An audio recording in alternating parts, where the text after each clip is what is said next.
Welcome to my channel Brain Decoded. Today we're going to do something deceptively simple but profound. We'll learn one brain hack, one short behavioral sequence that acts like a physical switch for attention.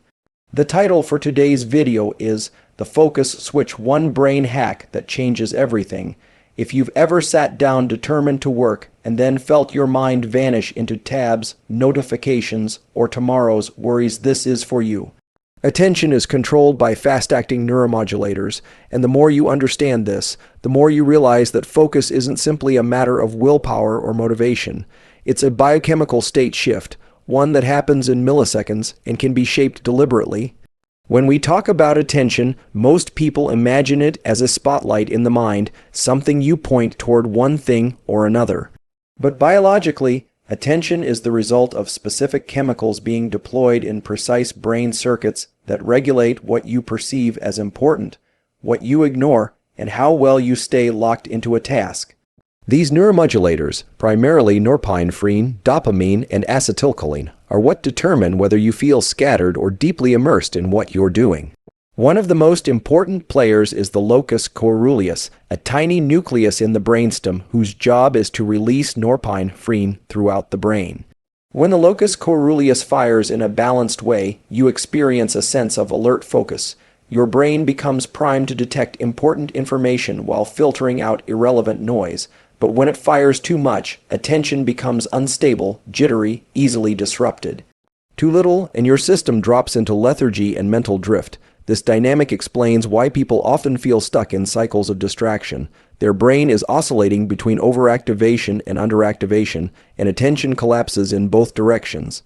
One of the keys is learning how to regulate this system so that the release of norepinephrine lands in the optimal zone, not too high, not too low. Acetylcholine is another crucial neuromodulator in this process.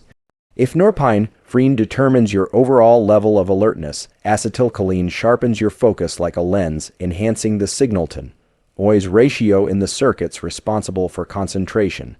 It essentially says to your brain, this is the thing we're doing. Everything else is irrelevant. When acetylcholine is released in the right amount, the neural representation of what you're focusing on becomes stronger, more stable, and more resistant to distraction. This is why certain tasks feel almost magnetic, like your mind is pulled fully into them, while others feel slippery. The difference often comes down to whether acetylcholine is being deployed effectively. What's powerful about understanding these neuromodulators is that they operate on very fast timescales. They're not slow hormonal systems. They can change within seconds based on behavior, breath, posture, light exposure, and even the way you shift your gaze. This is why short, targeted behaviors, just 30 to 60 seconds long, and dramatically alter your ability to focus. You're not trying to psych yourself into concentration. You're adjusting the chemistry that literally governs the brain's capacity to stabilize attention. For example, slow, extended exhalations decrease sympathetic tone and help lower excessive norepinephrine levels when you're overly activated. Conversely, brief, deep inhalations can increase alertness when you're underactivated. The same is true for visual focus. Narrowing your gaze onto a specific point increases neural activation in pathways associated with concentrated attention, while widening your gaze turns down that system and relaxes overall arousal. These sensory and physiological inputs feed directly into the neuromodulatory systems that determine how attentive you can be in any given moment. Dopamine also plays an indirect but important role. While it isn't a focus chemical, in the strict sense, it influences motivation, goal pursuit, and task engagement.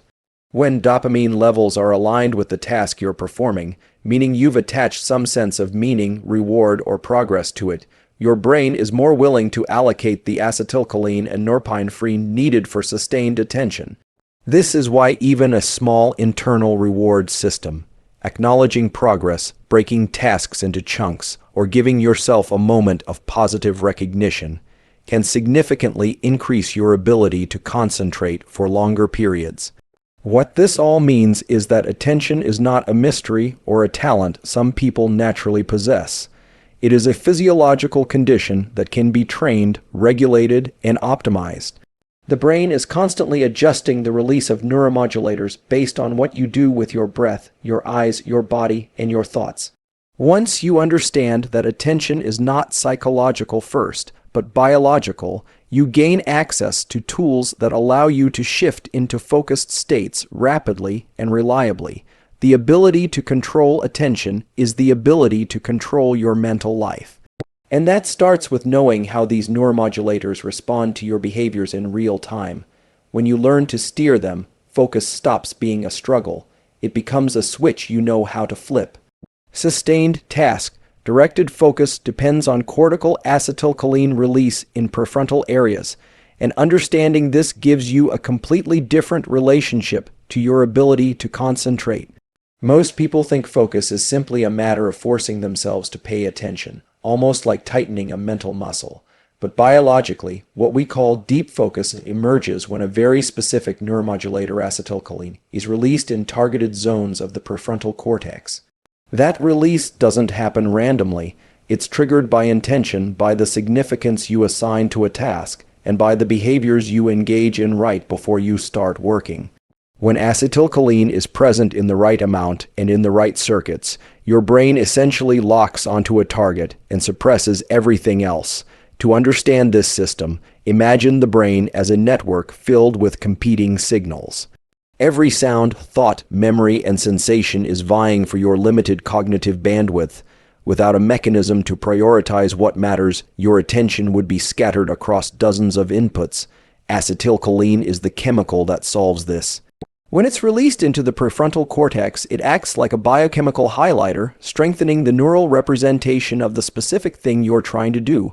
It doesn't just help you pay attention, it increases the signal-to-noise ratio in the circuits that encode your current task. What's remarkable about acetylcholine is how precise it is. This isn't a flood of chemicals washing over your brain. It's a targeted stream released from specialized neurons whose axons project into the cortical layers that control planning, sequencing, and behavioral execution.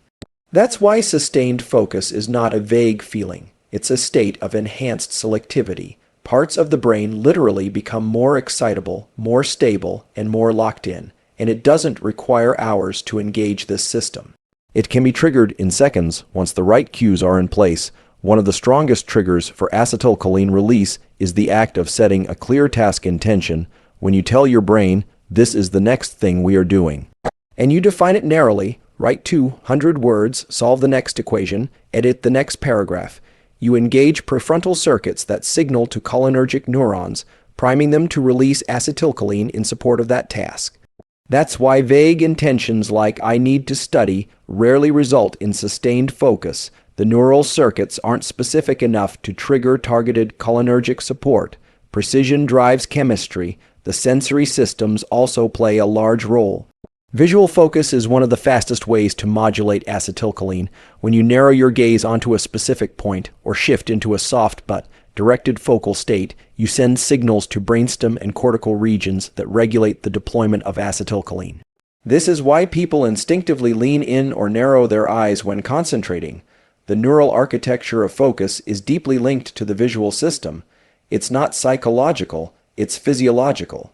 There's also a feedback loop involved. The more immersed you become in a task, the more acetylcholine is released and the more locked in your prefrontal cortex becomes. This is why the first few minutes of work often feel like the hardest. You're trying to stabilize attentional circuits before the chemistry has fully shifted. But once acetylcholine is flowing, the task begins to feel easier, more natural, almost automatic. You enter what many people describe as a groove or a flow-like state, not because of motivation, but because the neuromodulatory landscape has changed. Small, intentional behaviors can dramatically increase your ability to engage this system. A brief breathing protocol, a deliberate shift in posture, clearing your visual field of distractions, and articulating a specific next action, cue, all support acetylcholine release. None of these behaviors work by magic. They work because they alter the input signals that prefrontal circuits use to determine whether a task is meaningful and requires sustained attention. Acetylcholine is also involved in neuroplasticity, the brain's ability to learn and change. When it's present during focused work, the circuits involved in the task become more efficient, more connected, and more stable over time. This means sustained focus isn't just about doing better today, it's about shaping the brain to focus better tomorrow. Every time you enter a cholinergically supported state of deep work, you're training the neural pathways that make focus more accessible in the future. So when we say sustained focus depends on acetylcholine in the prefrontal cortex, what we're really saying is that your ability to concentrate is tied to a highly trainable biological system. You're not at the mercy of distractions. You're working with a chemical mechanism designed to help you lock onto what matters. When you learn to engage it deliberately, sustained attention becomes less of a struggle and more of a skill, a predictable, repeatable state you can access whenever you need it. Simple physiological actions, specifically the way you breathe and the way you direct your gaze, can shift neuromodulatory states far more rapidly than most people realize. These aren't abstract wellness ideas. They are direct levers into the systems that control arousal, attention, emotional regulation, and cognitive readiness. If you imagine the brain as an electrical network constantly modulated by chemicals like norepinephrine, acetylcholine, dopamine, and serotonin, then breathe and gaze are the control dials your body gives you to influence those chemicals in real time. And the most interesting part is that these shifts happen within seconds. You don't need 20 minutes of meditation or long practices to change your internal state. Your brain is hardwired to respond to specific patterns of breathing and specific patterns of visual focus almost immediately. Start with the breath. Every inhale increases sympathetic tone. Your alertness system. Every exhale increases parasympathetic tone, the calming system. This means your breathing rhythm is essentially a steering wheel for your level of arousal. Fast inhales, even just one or two, create a spike in alertness. Long, slow exhalations reduce stress and bring the nervous system into a more stable, relaxed state. This dual-action mechanism is baked into the physiology of the diaphragm, the vagus nerve, and the signaling loops between the lungs and the brainstem. When you understand that each breath sends a signal to your brain about whether to heighten attention or relax, you begin to see why deliberate breath work is such an effective tool for focus. One of the simplest examples is the physiological sigh, a double inhale through the nose followed by a long, extended exhale through the mouth. This pattern offloads carbon dioxide efficiently and rapidly downregulates autonomic arousal. In practical terms, it's a reset button for your stress response. You can feel anxious, scattered, or overwhelmed, then take one physiological sigh, and within seconds your internal chemistry shifts. This is not psychological placebo. It is a mechanical act that sends data to the brain about how to adjust arousal levels. On the other side of the spectrum, quick, sharp inhales or rapid nasal breathing can raise alertness when you're understimulated or mentally fatigued. The inhale-driven activation of the sympathetic system increases norepinephrine release, giving your brain a surge of energy and readiness. The point is not to breathe aggressively, but to recognize that breathing patterns are precision tools to adjust your physiological state depending on what you need, calm or alertness. Now consider gaze. Vision is not just a passive sense, it is one of the most powerful regulators of state. When you narrow your visual field and focus on a single target, the brain shifts into a mode of concentrated attention. Neural circuits responsible for task-oriented focus become more active, and the release of neuromodulators like acetylcholine becomes more targeted. This is why when someone is deeply focused, you often see a subtle narrowing of the eyes. That behavior reflects a change in neural circuitry, not just personal preference. Conversely, when you broaden your visual field, what we might call panoramic vision, you signal to the brain that the environment is safe and your arousal drops. Your entire visual system relaxes, sending a message to your autonomic nervous system to dial down stress responses.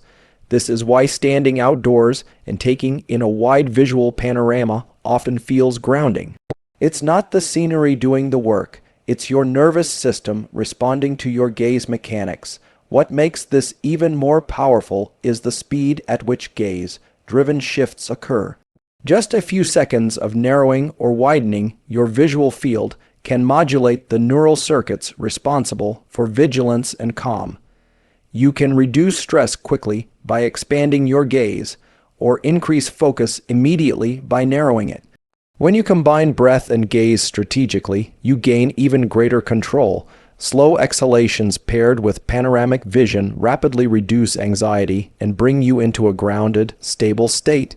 Narrowed gaze paired with steady breathing prepares the brain for deep work, enhancing attentional stability and neuromodulatory precision. These pairings aren't random. They align with the natural wiring of the nervous system.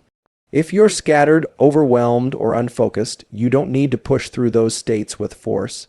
You can shift them physiologically. Take a long exhale to reduce autonomic stress. Narrow your gaze to cue attentional networks. Align your breath with the kind of mental state you need, calm or alert. These actions work because the brain evolved to respond instantly to changing sensory and physiological conditions. The takeaway is simple. Your ability to focus or calm your mind is not a matter of waiting for your thoughts to align. It is a matter of using the control systems your body already provides. Breath and gaze are the two fastest ways to influence the neuromodulators that determine your internal state. When you learn to use them deliberately, you gain the power to shift your mind on demand, quickly, reliably, and with remarkable precision. The focus switch is a 30-60-second behavioral sequence designed to deliberately shift the brain from a distracted, reactive mode into a state of directed, task-specific concentration. It works because it leverages the fastest, most direct pathways you have for influencing neuromodulators: breath, gaze, and cognitive intention. None of these actions are random. Each one targets a different neural system, and when combined in the right order, they synchronize to create the internal environment required for sustained, high-quality focus. You're not relying on motivation or willpower. You're changing the physiological conditions that determine whether your brain can actually pay attention. The sequence begins with breath. For most people, distraction isn't a psychological failure. It's a physiological overflow.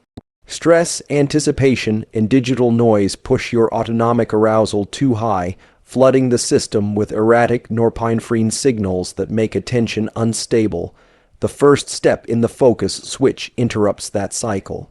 With 20 to 30 seconds of structured breathing, either slow diaphragmatic breathing or a box breathing pattern, you send a rapid signal to the brainstem to stabilize autonomic tone.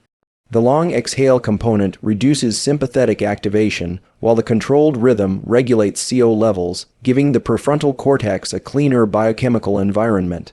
This is the reset that clears the static. Once the breath steadies the system, the next step is to direct your gaze. Vision is the fastest way to shift neural states because more than half of the brain's circuitry is tied to the visual system. When your gaze is scattered, taking in too many visual cues, the brain interprets the environment as unpredictable, which keeps arousal high and attention shallow. But when you narrow your gaze intentionally toward a single point, you activate the brain's focusing networks almost instantly. This is not symbolic. It's a literal engagement of circuits that increase acetylcholine release in the areas responsible for selective attention. The narrowing of the visual field tells your brain, "This is the thing we're doing now. Everything else is secondary." The key is to avoid rigid staring. The gaze should be soft but directed, allowing the target to become the central anchor of your attentional system. This simple shift in visual mechanics primes the deeper layers of the prefrontal cortex to engage more efficiently. Within seconds, your internal noise gets quieter, and the cognitive load drops because your brain is no longer processing dangle visual information. You've effectively trimmed down the number of competing signals. The final step is the intention cue. This is where you tell your brain the exact task you are about to focus on clearly and specifically. Not work, and not study, and not be productive, but one actionable instruction: write the first paragraph, solve the next problem, edit the intro. Finish 5 slides. This brief verbal cue isn't motivational. Its purpose is to direct acetylcholine release to the cortical regions encoding that specific action. Acetylcholine sharpens the neural representation of the task, making it easier for the brain to lock onto it and suppress distractions. When you define your target clearly, the brain allocates resources accordingly. What makes the focus switch so effective is that it coordinates these three systems: autonomic regulation, visual focus, and executive intention into a single rapid protocol. Each system influences neuromodulators differently, and when used together, they produce a synergistic effect. Breath stabilizes arousal, gaze directs sensory priority, intention engages cognitive precision. The sequence works like flicking three switches at once, aligning your physiology around one task with surprising speed. Even more powerful is how repeatable and portable this protocol is. You can use it before deep work sessions, during moments of overwhelm, when transitioning between tasks, or whenever you feel cognitive fragmentation.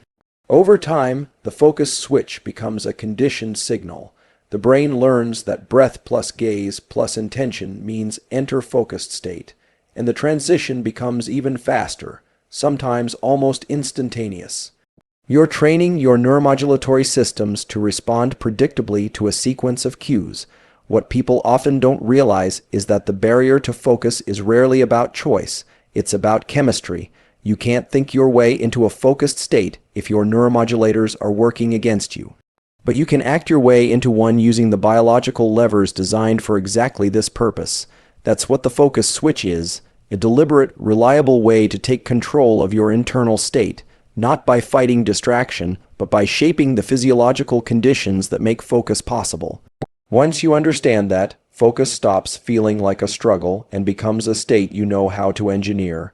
The ability to direct your attention is not mystical. It is a skill you can train and a state you can flip with specific, evidence-based actions.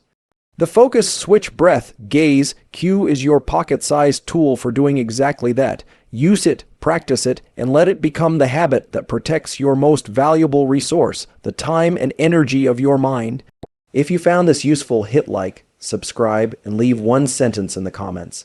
Tell me what you'll focus on next after using the focus switch. I'll read a few and give feedback in the next video. Stay deliberate, stay curious. See you in the next episode of Brain Decoded.